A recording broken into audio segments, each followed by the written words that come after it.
You do not always fall hardest for warmth. Sometimes you fall hardest for almost. For the person who replies just enough. For the one who keeps the door open, but never really opens it. And somehow, that unfinished feeling can grip you more than real consistency ever does. That is the part that confuses people. Because on the surface, it looks irrational. Why crave someone who leaves you emotionally hungry? But underneath it, there is usually a pattern. Not random chemistry, but familiar emotional tension. Some people feel most attached when love is partial, when it comes in flashes, pauses, hints, and sudden disappearances. Not because they enjoy pain, but because inconsistency can activate something old, deep, and painfully recognizable. A steady person may feel kind, but an unpredictable person can feel important. That difference changes everything. One calms your system, and the other keeps it searching. And when your body has learned to associate longing with love, calm can feel strangely empty at first, even suspicious. So you may say you want peace, but internally, your attention keeps locking onto what feels unresolved. The person who never fully shows up gives you just enough connection to stay emotionally invested, just enough hope to keep explaining their distance. You tell yourself they are complicated. You tell yourself the timing is off. You focus on the good moments because they feel unusually bright. A single warm night starts carrying the weight of 10 cold ones. And this is where attachment gets tricky. The mind does not only bond through safety. It also bonds through anticipation, through waiting, wondering, and trying to make sense of mixed signals. When someone is consistently present, there is less mystery. When someone keeps shifting, your mind starts chasing clarity. You read the tone of their texts. You replay small pauses, like they contain a hidden answer. You notice the minute they seemed colder. You remember exactly when they sounded soft.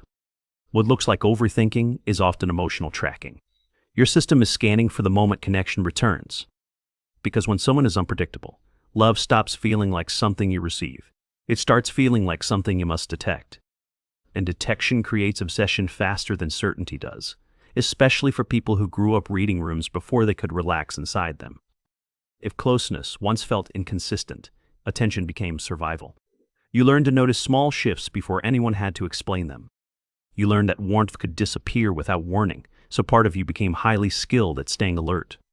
That skill may look like sensitivity now, but often it was built as protection. You became good at sensing distance early, good at feeling what is not being said, good at filling silence with meaning, good at blaming yourself before someone else could fully leave. So when an emotionally unavailable person enters your life, something clicks. Not because they are right for you, but because they are readable in a familiar way. Familiar does not mean healthy. It means your nervous system recognizes the shape of it. That is why confusing love can feel magnetic, not because it nourishes you, but because it activates you.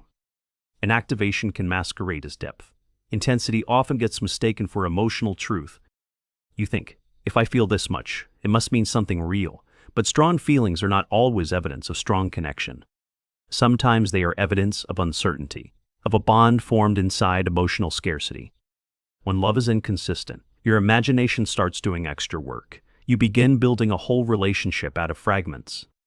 A kind look becomes a promise. A vulnerable conversation becomes proof. A brief moment of tenderness starts outweighing long stretches of distance. You hold on to the exception and ignore the pattern. Because the exception feeds hope. And hope is hard to release when it feels like the only bridge back to closeness. This is why people can feel deeply attached to someone who barely meets them. The attachment is not only to the person, it is also to the emotional story around them, the possibility, the almost, the unfinished sentence. And unfinished things have a strange power. The mind keeps returning to what never fully lands. Not because closure is dramatic, because ambiguity keeps emotional energy circulating. Your heart does not know where to put the feeling, so it keeps holding it. That is why you can miss someone who rarely showed up for you. You are not only missing what happened, you are missing what almost happened. The closeness that kept flickering but never stayed long enough to become real. This shows up in ordinary moments.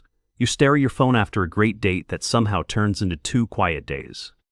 You tell yourself not to care, but your whole body is listening for one notification. Where they finally open up after weeks of distance, and instead of feeling relieved, you feel more attached than ever. Not because they became safe, because they gave you just enough access to make you wait for the next opening. Sometimes they are affectionate in private and detached afterward. Sometimes they say they care but act like closeness is optional. Sometimes they come toward you when they feel lonely, then pull back the moment you start trusting it. And each time they return, the bond feels renewed. Each disappearance deepens the ache. So the relationship starts running on contrast. Warmth feels warmer because of the cold.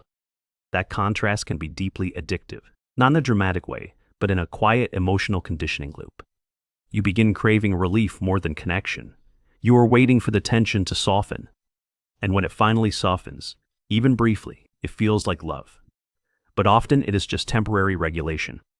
That is a painful truth. Many people are not attached to what the relationship is. They are attached to how it feels when the relationship stops hurting for a moment. That relief can feel intimate, especially if you are not used to steady care, especially if tenderness once arrived after confusion. Then your heart learns a dangerous equation: distance first, closeness later. Tension first, reassurance later. Hurt first, then comfort. So when someone treats you well from the beginning, it may not create the same internal high. It feels unfamiliar, not empty. But unfamiliar can be hard to trust. A calm connection gives your mind less to solve. And if solving once felt like loving, peace can feel emotionally flat. You may respect the stable person and still feel pulled elsewhere.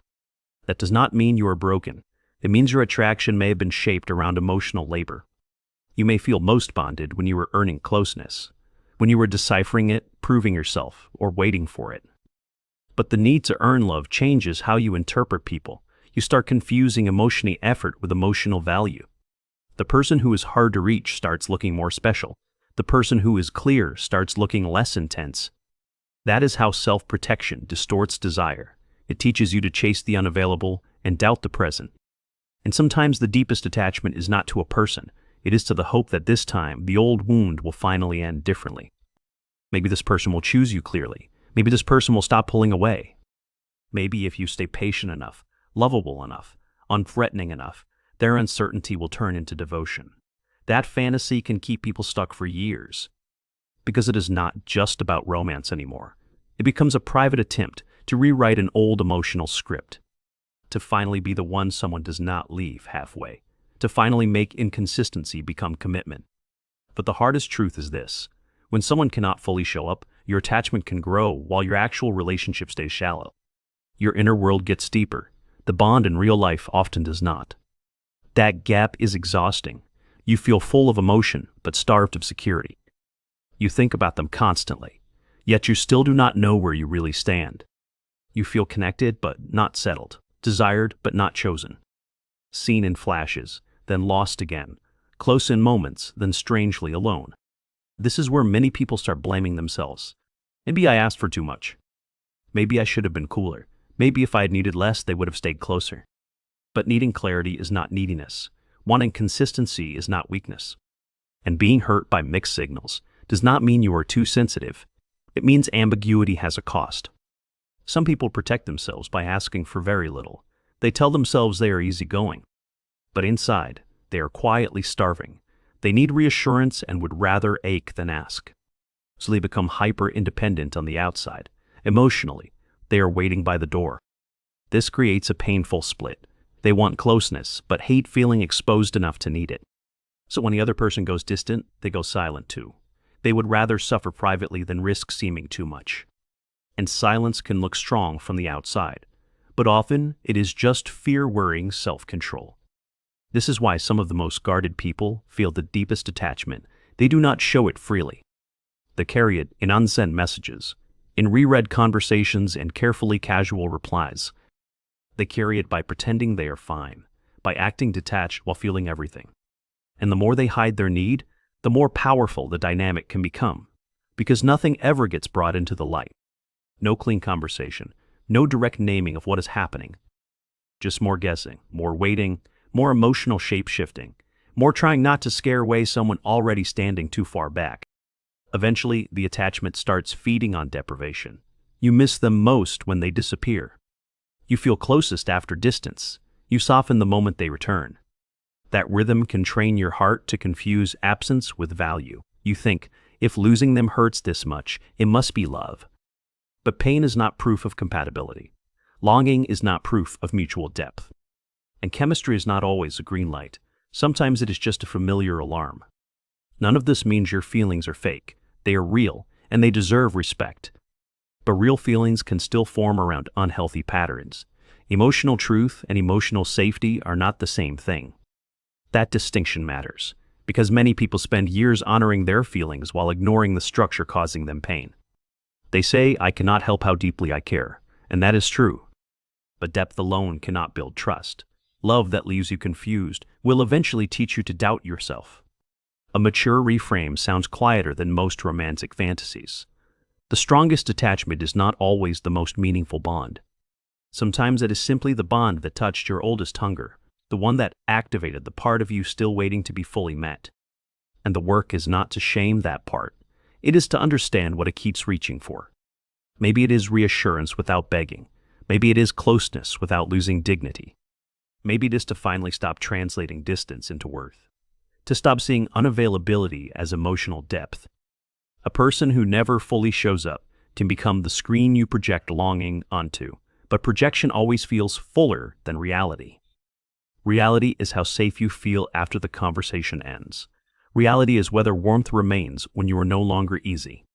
Reality is whether you can rest, whether your body loosens instead of braces. Because healthy love does not make you earn every soft moment. It does not force you to become a detective for signs of care. It does not punish honesty with withdrawal.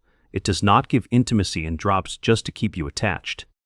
It shows up enough that your mind can stop performing survival.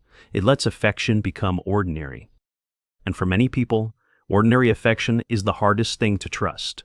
Not because it lacks depth, but because it lacks chaos. Stillness can feel unfamiliar when your heart was trained inside emotional weather. But unfamiliar is not wrong.